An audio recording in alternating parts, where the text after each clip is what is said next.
everyone, welcome to my YouTube channel Crack That Turning Problems into Solutions. Today I am up with the day 5 of the CMAT workshop where we will be discussing the part 2 of the GK and the current affairs series in which we will be covering topics under Indian polity, government schemes and many more. But before that, let me tell you about the iconic subscription of Unacademy. You must be knowing that the Plus subscription allows you to raise hand, post doubts and also get in call with the tutor live in the class in the batches. But the iconic subscription stands out and is different in itself because it allows you one-on-one live doubt solving, live concept discussion, and also mentorship not only by the tutors but by the top B school graduates. So, in case you feel that you are not so strong in a particular topic and need more guidance, you can have a one-on-one class with your tutor who will explain you the topic in detail. And the best part about iconic subscription is that you can book your slots according to your convenience. So now if you want to study a particular topic from a particular teacher at a particular time, then you can do it with the help of iconic subscription. This makes iconic subscription completely different compared to the other learning platforms. So do check out the link in the description box to get the details of the iconic subscription. And don't forget to use my code Priyasha10 while subscribing because that will give you an additional instant discount of 10%. The links are there in the description box. Now let's get our video started. Hello everyone, so in day 5 of the CMAT special workshop series, we will be dealing with the part 2 of the GK and the current affairs section.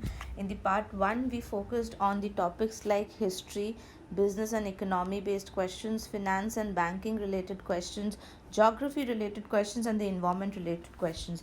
These are 5 very important sections which are frequently asked in the CMAT examination, and in today's video we will be working on the other remaining sections like Indian polity, government schemes, national and international organizations, science and technology, books, authors and culture, and the last one will be sports related questions. Now before getting started, I would just like to tell you that I always focus on the quality rather than the quantity, and so please don't think that the number of questions being discussed is less, because whatever information is being associated with each question is actually preparing for the number of questions we did into 5 or 6 more questions. That means if in case we are doing 10 questions, we are actually preparing for 50 to 60 more questions, because every section of the question is associated with more than 4 or 5 new terms, and that can be a possible question for you. This is not only preparing you for the GK round but also preparing you for any discussion upon that topic as well, so that you have at least 2-3 points to speak in that respect. We get started with the first topic, that's Indian polity. So under the Indian polity, we see the first question coming up as name the country's oldest paramilitary force which has completed 175 years of existence. Now here are the options below, and you, if you know the answer well enough, you can give it out along with me, and if you need some time you can pause the video and write the answer on your own, okay, and then you can replay and see the answer. So over here the correct answer for us will be the Assam Rifles. Now what do we need to know in regarding Assam Rifles? It's one of the oldest paramilitary force. That's the answer to this question, so that's information number 1. Information number 2 can be it was founded in 1835. So that was yet another, this is yet another thing which you can note down. Then another thing which you can note down is it was obviously in 1835, so it was under the British Raj, and the name given to it under the British Raj was Catcher Levy. So you can just remember this as well, or note it down or take a screenshot. The name given in under the British Raj was Catcher Levy, and the present name is Assam Rifles, and we have been using this name of Assam Rifles since 1917, and the headquarters of Assam Rifles are in Shillong, Meghalaya. So this is also, I'll just write HQ so that you remember, and the HQ for us for the Assam Rifles is in Shillong, Meghalaya. So it's in Shillong. You can just remember it like that. And one very important thing which you need to note down with respect to this Assam rifle is the motto of this rifle, and the motto of this rifle is Sentinels of Northeast. So we write it as Sentinels of any. that's northeast. Okay, so these are the 5 additional points we got to know about Assam Rifles. Now if the question is just twisted and tilted, and it can be asked like in which year it was founded, or what was the name of Assam Rifles under British Raj, where are the headquarters of Assam Rifle, what's the motto of Assam Rifle, or when, in which year did the Assam Rifle got renamed as Assam Rifles from Ketcher Levy, that's 1917. So we are ready with 5 new questions to be answered with respect to one only. Now the next question is, who presides over the joint sitting of both the houses of the parliament? Now this is an important question with the present stance of Indian politics. So the options are Speaker of the Lok Sabha, President, Chairman of Rajya Sabha, and Prime Minister. So the right answer to this question is option A, that Speaker of Lok Sabha. Generally I have seen people doing mistake in this, taking president as the answer, but president calls the joint sitting, but the one who presides over the joint sitting is the speaker of the Lok Sabha. Now I have certain points to be mentioned over here, a little long one which I'll not definitely write, but I'll definitely ask you guys to pay attention and hear me out.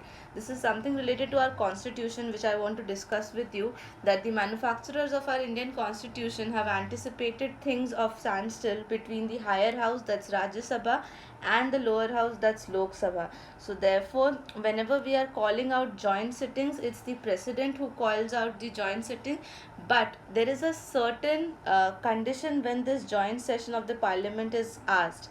So it's according to article 108. You just need to remember the article number. The article number 108 contains this provision that that it may be summoned under the following conditions, the joint session. What are those conditions? Condition number 1 can be, if once a bill has been gone through one house and submitted to the opposite house, and the bill is rejected by the opposite house, or the homes are okay, then that's one condition, or the homes have finally disagreed on the amendment to be created within the bill. This is also a condition in which jointly they are summoned, or over 6 months move from the date of reception of the bill by the opposite house, while not the while the other house has passed it. So in this circumstances we call for a joint meeting. So this is something you just need to know, that कब exactly हम joint sessions बुलाते हैं, that's all. Okay, and one very important thing related to bills, just because I told you regarding the bills, was that in the bills we need at least 2/3 of the majority to pass the bill. हमें at least 2/3 majority की ज़रूरत पड़ती है. And one additional point you can note here is, not all the bills will be mentioned in a joint sitting of the Parliament. There are 2 exceptions under this. The first exception is the cash bills, which needs the approval of the Lok Sabha only, and article 386 says that the Constitution of India will be amended by each house of the parliament by 2/3 majority. But cash bills को सिर्फ लोक सभा की ज़रूरत होती है. That's all. Okay, so there was lots of information regarding the question number 2. Now I'll quickly take you to the next section, which is the government scheme section. So under the government scheme section, we have our first question related to the MNREGA, that's Mahatma Gandhi National Rural Employment Guarantee Act. Now the question is that it provides you the minimum wage for how many days, employment for how many days. So the answer to this question is option C, that's 100 days. And this mandate of MNREGA is to provide at least 100 days of the guaranteed wage employment in a financial year to every rural household whose adult members are actually volunteering to do some unskilled manual work. Okay, so who are ready to do some unskilled manual work, for them this is the perfect thing. I know the amount of wage given is not sufficient, but still this has been revised in April 2021, and the daily wages of this MNREGA Act, okay, has been revised to rupees 289 rupees in Karnataka. Okay, 289. So that's few points related to the MNREGA which you got to know. Now we'll move to the fourth question, which is, the government of India has introduced a large number of programs aimed at the reduction of poverty. Which one of the following is not one of them? So I have 4 options with me, and I have to actually know which is the program related to what. So when I talk about the integrated rural development program, This program was actually launched by the government of India in 1978 only, but was implemented in 1980. So you need to remember this. And the major aim of this program is to provide employment opportunities to all the poor, as well as the opportunities to develop their skill sets so that they can improve their living condition. So this is actually an employment related scheme only. So therefore it will automatically aim at reduction of poverty. Correct? So that's why we will say that it is not my answer. It is one of the aims or the programs which aim at reducing the poverty. Now if I come down to option B, that's the Swarn Jayanti Gram Swarojgar Yojana. This is also called as the SGSY, and this is actually the objective of this is to bring assisted families okay above the poverty line. So अभी BPL के under हमारे बहुत सारी families आती है. So for bringing them above the poverty line, this SGSY is working okay, and they have a fixed timeline of 3 years also. They are trying to do this within 3 years by providing them income generating assets through a mix of either bank credit or government subsidies. So this is also related to poverty directly. So if it is related to poverty directly, then in that case it will not be our answer for sure. Now option C is the National Rural Employment Guarantee Act. So we just now discussed about it in the previous question, which provides direct employment, और अगर वो direct employment provide करता है, so of course it is related to reduction of poverty. So this is also not our answer. But when we come to option D, that's Voluntary Disclosure Scheme, VDS, this is something very much not related with poverty because it's related to tax. Okay, it's a very unconventional but successful step among the Indian economic policies, where it gives an opportunity to the income tax or the wealth defaulters to disclose their undisclosed incomes at the prevailing tax rates. So this is related to tax, and so this is something out of the track here, and we will be calling this as our correct answer. So कई बार हमें इस तरह के लेंदी questions दे दिए जाते हैं जहाँ पर सारे ऑप्शंस किसी ना किसी चीज़ से रिलेटेड होते हैं और हमें उन सारे ऑप्शंस के बारे में पता होना चाहिए.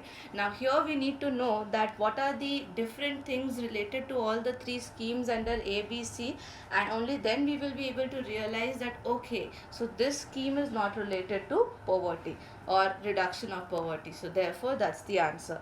Coming down to the next section quickly, that's national and the international organizations.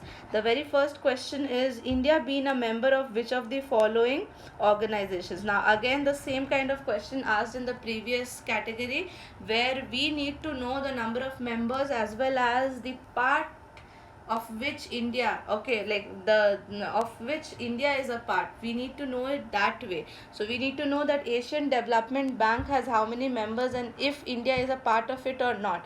So let me tell you that Asian Development Bank has 68 members including India. So that means this can be our answer. But before actually finalizing our answer, we'll move to the other options as well. So the other option is the OECD, that's the Organization for Economic Cooperation and Development. So this is an intergovernmental organization with 38 members. So you just need to remember it has 38 members and it was founded in 1961. Alright, it was founded to stimulate the economic progress of the world trade, but unfortunately India is not a part of OECD. Now same goes for Asia Pacific Economic Cooperation. Asia Pacific Economic Cooperation has only 21 members in it, but India is not a part of it even though it's Asia. So that's why we come up with our answer as option A, that's the Asian Development Bank. Pretty much difficult because for this you need to know the number of members, or if you know that India is a part of that organization or not. So it's essential, difficult, tricky question. Coming down to question number 6, we are now talking about the UNO Security Council and talking about its permanent members. Now, I might not ask you to remember all the members of the above options in question number 5, but I pretty much ask you to remember the permanent members of UNO. So, there are 5 permanent members of UNO Security Council, and those 5 members are China, France, you need to remember it. So please remember it. China, France, Russia, and after that we have UK, that's United Kingdom, and we have USA. So these are the 5 permanent members of the UN Security Council which you need to remember at every cost. Now moving to the next section, which is science and the technology section. So this has the questions from the basic science section, and this is something which is specifically asked in CMAT. So CMAT loves this category. Here's the question number 1, which says which of the following is not a greenhouse gas. So we know that carbon dioxide, carbon monoxide, methane, nitrous oxide, these all are examples of greenhouse gas. Only the one which is visible on my screen as carbon hexafluoride looks like a simple combination of carbon and fluorine and not actually a greenhouse gas. So for me the correct answer is option E, and you just need to know few essential examples which we have already discussed from option A to D. Along with it, it's chlorofluorocarbon, sulfur dioxide, which also makes up to the greenhouse gases. Once you know the basic examples of greenhouse gases, it's easy to use the option elimination and get the answer. Again, from our basic science book, we have another question which is scurvy. Scurvy is related to the deficiency of which vitamin? So the answer to this question is option C, that is vitamin C.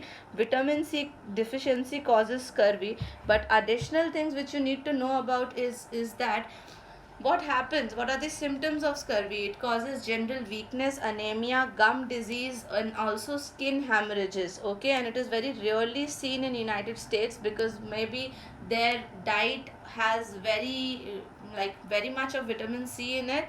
But older adults generally get affected by scurvy because they don't get proper nutrition. So the answer to question number 8 is option C, that's vitamin C's deficiency causes scurvy.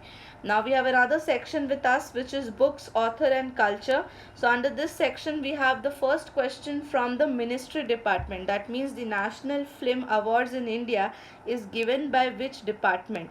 So here's the answer. The answer is the Ministry of Information and Broadcasting. See guys, if you don't know the exact answer to this question, you can very well use the option elimination technique, but I will just keep you informed about the correct answer. That's the Ministry of Information. Now this also has a body. What's the body? The body name is the Directorate of the Film Festivals. So we call it as Directorate of Film Festivals.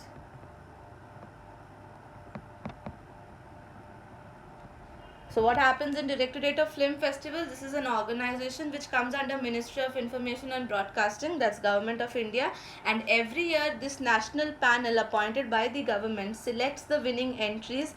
But who presents this award and where do they present it? So of course the capital is New Delhi, so it will be presented in Delhi, of course. And who will present it? The President will present it.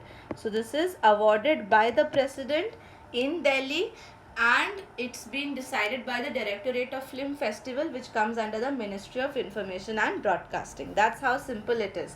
Now moving to question number 10, who among the following is the biographer of Mother Teresa, book which is published under the Penguin Books India publication? So the answer to this question is very interesting because he's an interesting man and has many points to be noted under him. The answer is option A, that is Naveen Chawla. And Naveen Chawla is actually a retired Indian civil servant and a writer who has served as the 16th Chief Election Commissioner of India. So you need to note down that he was the 16th Chief Election Commission of India. Okay, and the 4 phases of the Indian general elections to the Lok Sabha was actually executed under his supervision in May 2009, I guess. Yeah, that was the period when he was working. And one very interesting thing to be noted down is Naveen Chawla has written 2 books on Mother Teresa. So he seemed to be a good big fan of Mother Teresa and has written 2 books also with respect to Mother Teresa. Now this brings us to the last section for today, that's sports. So under the sports category, the first question which we have is right there on your screen, who was the first Indian to win the world amateur billiards title. So this is interesting, and this was long back. So this is actually a historical sport question. The answer to this question is option A, that's William Johns. Okay, he was a professional player of English billiards from India, and he was a dominant national amateur champion for more than a decade. That means in a row for 10 times, and won the amateur world championship twice in 1958 once, and the other time he won it was 1964. So this name is a very famous name with respect to billiards. So you just need to remember few very eminent names with respect to those sports which are not getting a lot of limelight in India. But a game which gets a lot of limelight in India is right there, the answer of question number 12. So the question number 12 says body line is a term connected with which of the following games, and I already gave you a hint, guys. The most famous game of India, of course, it's option C, that's cricket. But what is body line exactly? Body line is also known as the fast leg theory bowling. Okay, this was a special kind of theory bowling which came up to deal with the extraordinary batting skill of an Australian batsman. And who was he?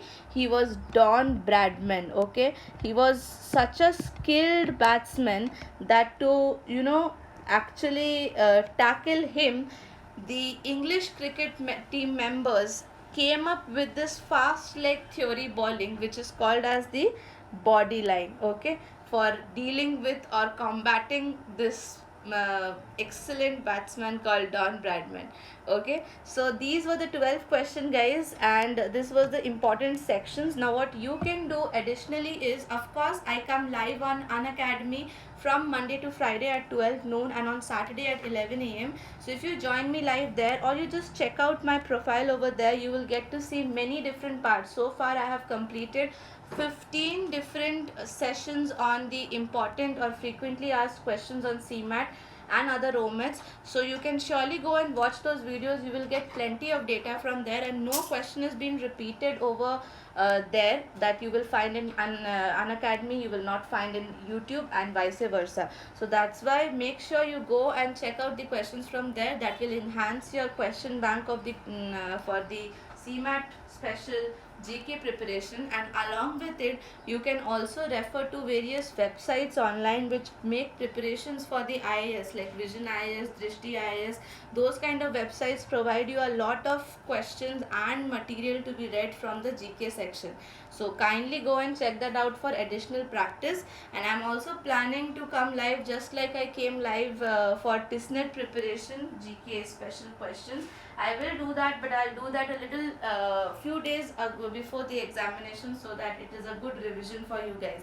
Anyways, if you like this video, then please don't forget to like this video and share this video. Sharing this video is very essential for me and my channel, guys. So make sure you share this with more and more people. And if you are new to this channel, then please subscribe to this channel. That will be really helpful for me and will motivate me to come up with more such informative videos. And the next day I'll be coming up with a video is one of the workshop related videos only. So up till then, please take care of yourself, and thank you so much for watching.